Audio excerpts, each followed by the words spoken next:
रोज यहीं तक था। बॉलीवुड का ये मशहूर गाना अब हरियाणा की राजनीति पर बिल्कुल फिट बैठ रहा है। लोकसभा चुनाव में एक दूसरे के साथ मजबूती से कंधा मिलाते नजर आने वाले आम आदमी पार्टी और कांग्रेस में अब टूट पड़ गई है। उनका गठबंधन हरियाणा चुनाव में टूट चुका है। हरियाणा चुनाव को लेकर कांग्रेस बड़े फूंक कर कदम रख रही है।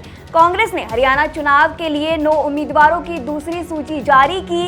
इन 9 उम्मीदवारों से कांग्रेस ने कई समीकरण साधने की कोशिश की है।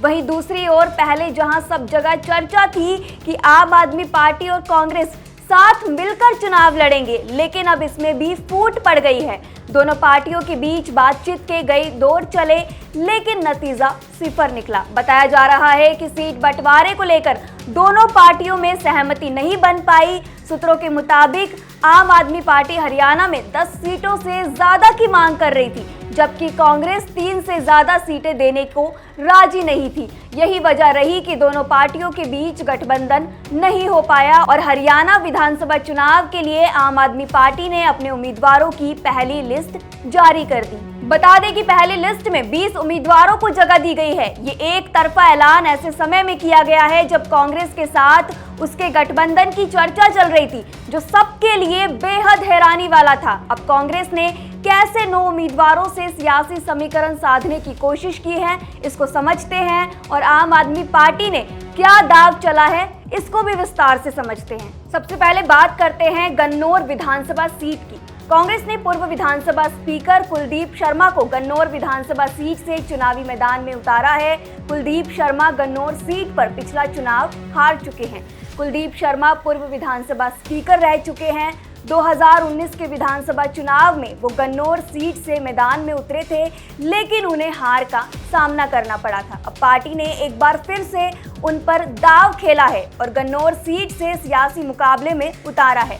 फिलहाल इस सीट पर बीजेपी की ओर से कोई भी उम्मीदवार का ऐलान नहीं किया गया है। अब बात करते हैं उचाना कला विधानसभा सीट से। कांग्रेस ने उचाना कला विधानसभा सीट से हिसार के पूर्व सांसद बृजेंद्र सिंह पर दाव लगाया है। सिंह पूर्व केंद्रीय मंत्री चौधरी बीरेंद्र सिंह के बेटे हैं। हरियाणा की ये सीट अब रोचक होती हुई नजर आ रही है। इस सीट पर जननायक जनता पार्टी से पूर्व डेप्यूटी सीएम दुष्यंत चौटाला मैदान में हैं। आगे बढ़ते हैं हमारी अगली सीट तोशाम विधानसभा पर। तोशाम से हरियाणा के पूर्व मुख्यमंत्री दिवंगत बंसीलाल के पोते और पोती के बीच टक्कर होगी। क्रिकेट प्रशासक से नेता बने अनिरुद्ध चौधरी बंसीलाल के पोते हैं और उनका मुकाबला अपनी चचेरी बहन और पूर्व सांसद श्रुति चौधरी से होगा, जो भारतीय जनता पार्टी की उम्मीदवार है। श्रुति चौधरी बंसीलाल के छोटे बेटे दिवंगत सुरेंद्र सिंह और भाजपा नेता किरण चौधरी की बेटी है, जबकि अनिरुद्ध चौधरी रणविंदर सिंह महेंद्र के बेटे हैं। महेंद्र बंसीलाल के बड़े बेटे हैं। आगे बात करते हैं थानेसर विधानसभा सीट की। पूर्व विधानसभा स्पीकर और पूर्व मंत्री अशोक अरोड़ा को मैदान में उतारा गया है। कांग्रेस ने एक बार फिर अशोक अरोड़ा पर इस सीट से दाव खेला है। पिछली बार इस सीट से बीजेपी के सुभाष सूद ने जीत हासिल की थी।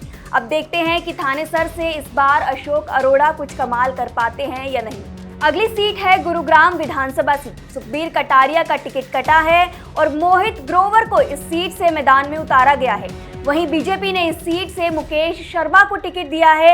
ये सीट बीजेपी का गढ़ रही है, हालांकि इस बार मुकाबला यहां कड़ा नजर आ रहा है। मोहित ग्रोवर ने पिछली बार गुरुग्राम सीट से निर्दलीय उम्मीदवार के रूप में चुनाव लड़ा था और 25% से ज्यादा वोटों के साथ दूसरे स्थान पर रहे थे। अगली सीट है टोहाना। फतेहाबाद जिले की टोहाना सीट से पूर्व कृषि मंत्री परमवीर सिंह को टिकट दिया गया है। उनका मुकाबला भाजपा के देवेंद्र बबली से होगा। बबली कांग्रेस से बीजेपी में शामिल हुए हैं। 2019 में जेजेपी के देवेंद्र सिंह बबली ने टोहाना निर्वाचन क्षेत्र से जीत हासिल की थी। वहीं 2009 के हरियाणा विधानसभा चुनावों में कांग्रेस उम्मीदवार परमवीर सिंह ने निर्वाचन क्षेत्र से जीत दर्ज की थी। अगली सीट है महम विधानसभा सीट। रोहतक की महम सीट से बलराम डांगी को कांग्रेस ने टिकट दिया है। वह पूर्व विधायक आनंद सिंह डांगी के बेटे हैं। डांगी जो हैं वो हुड्डा के खास माने जाते हैं। बीते कई चुनावों से इस सीट पर कांग्रेस का कब्जा था, लेकिन 2019 में इस सीट पर निर्दलीय की जीत हुई। महम विधानसभा में अनुसूचित जाति के मतदाताओं की संख्या लगभग 22% है। महम में कुल मतदाताओं की संख्या करीब 1,80,000 से भी ज्यादा है। अगली है नांगल चौधरी विधानसभा सीट। कांग्रेस ने इस बार नांगल चौधरी सीट से राजा राम गोलवा का टिकट काटकर मंजू चौधरी को टिकट दिया गया है। पिछले चुनाव में इस सीट से भाजपा के डॉक्टर अभय सिंह यादव ने जीत दर्ज की थी।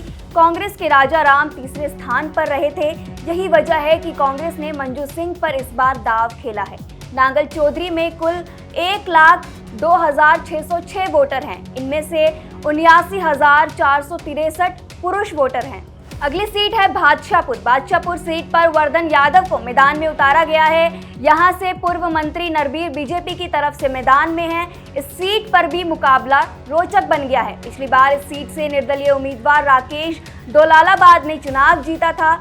चौंकाने वाली बात यह भी थी कि इस सीट पर जो कांग्रेस और बीजेपी के उम्मीदवार हैं वो 2019 में टॉप 10 में भी शामिल नहीं थे।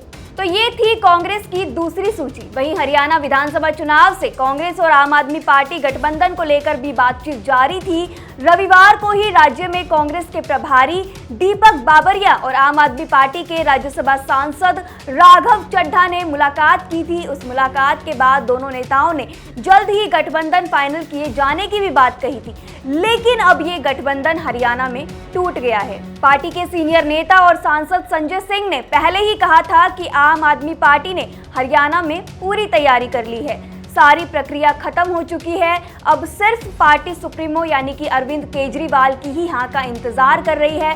जैसे ही सीएम केजरीवाल को हरी झंडी मिल जाएगी तो आम आदमी पार्टी की सूची जारी हो जाएगी। तो वहीं आम आदमी पार्टी के हरियाणा प्रदेश अध्यक्ष सुशील गुप्ता ने आज ही ऐलान किया था कि अगर शाम तक कोई समझौता नहीं हुआ तो उनकी पार्टी सभी 90 विधानसभा सीटों के लिए उम्मीदवारों के नाम जारी कर देगी। हरियाणा चुनाव के लिए नामांकन दाखिल करने की अंतिम तिथि 12 सितंबर है, जबकि मतदान 5 अक्टूबर को होना है।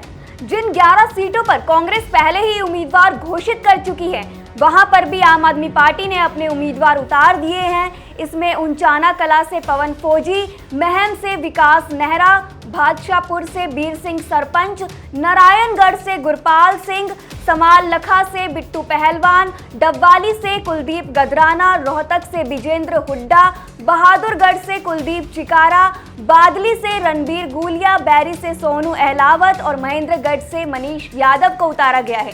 बता दें कि इन सभी सीटों पर कांग्रेस पहले से ही अपने उम्मीदवार उतार चुकी है। जानकारी के लिए बता दें कि हरियाणा की 90 विधानसभा सीट पर एक चरण में 5 अक्टूबर को मतदान होगा और मतों की गिनती 8 अक्टूबर को होगी। बीजेपी ने 5 अक्टूबर को होने वाले हरियाणा विधानसभा चुनाव के लिए 67 उम्मीदवारों का ऐलान किया है। प्रमुख उम्मीदवारों में मुख्यमंत्री नायब सिंह सैनी शामिल हैं, जो लाडवा सीट से चुनाव लड़ेंगे, और पूर्व प्रदेश अध्यक्ष ओम प्रकाश धनखड़ बादली से चुनाव लड़ेंगे। ऐसा अनुमान लगाया जा रहा है कि इस बार कांग्रेस और बीजेपी के बीच हरियाणा में कड़ा मुकाबला देखने को मिल सकता है। और रही बात आम आदमी पार्टी और कांग्रेस के बीच गठबंधन की, तो वो भी कहीं ना कहीं टूटता हुआ नजर आ रहा है। हालांकि आपको क्या लगता है, इस गठबंधन के टूटने से क्या हरियाणा में भाजपा को फायदा होगा? हमें अपनी राय कमेंट सेक्शन में जरूर बताएं। शुक्रिया।